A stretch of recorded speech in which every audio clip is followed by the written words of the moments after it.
एक बार एक वृद्ध व्यक्ति अपने बहू बेटे के यहाँ शहर में रहने गया। उम्र के इस पड़ाव पर वह अत्यंत कमजोर हो चुका था। उसके हाथ कांपते थे और दिखाई भी कम देता था। वो एक छोटे से घर में रहते थे। पूरा परिवार और उनका 4 वर्ष का पोता एक साथ डिनर टेबल पर खाना खाते थे। लेकिन वृद्ध होने के कारण उस व्यक्ति को खाने में बड़ी दिक्कत होती थी। कभी मटर के दाने उसकी चम्मच से निकलकर फर्श पे बिखर जाते, तो कभी हाथ से दूध का ग्लास छूट जाता और फर्श पर गिर जाता। बहू बेटे 1-2 दिन ये सब सहन करते रहे, पर अब उन्हें अपने पिता के इस काम से चिढ़ होने लगी। हमें इनका कुछ करना पड़ेगा, लड़के ने कहा। बहू ने भी हाँ में हाँ मिलाई। आखिर कब तक हम इस तरह चीजों का नुकसान होते हुए देखेंगे। अगले दिन जब खाने का वक्त हुआ तो बेटे ने एक पुरानी मेज को कमरे के कोने में लगा दिया। अब बूढ़े पिता को वहीं अकेले बैठकर अपना भोजन करना था।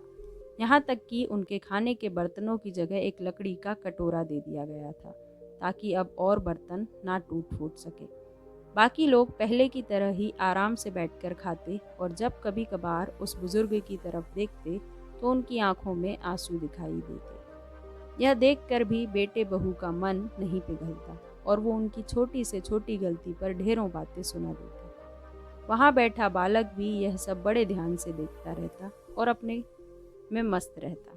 एक रात खाने से पहले उस छोटे बालक को उसके माता पिता ने जमीन पर बैठकर कुछ करते हुए देखा। तुम क्या बना रहे हो? पिता ने पूछा।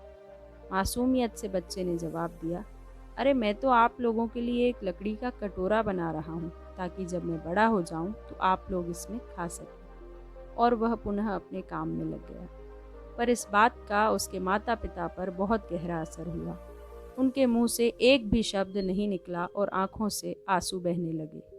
वे दोनों बिना बोले ही समझ चुके थे कि अब उन्हें क्या करना है। उस रात वो अपने बूढ़े पिता को वापस डिनर टेबल पर ले आए, और फिर कभी दोबारा उन्होंने उनके साथ इस तरह का व्यवहार नहीं किया।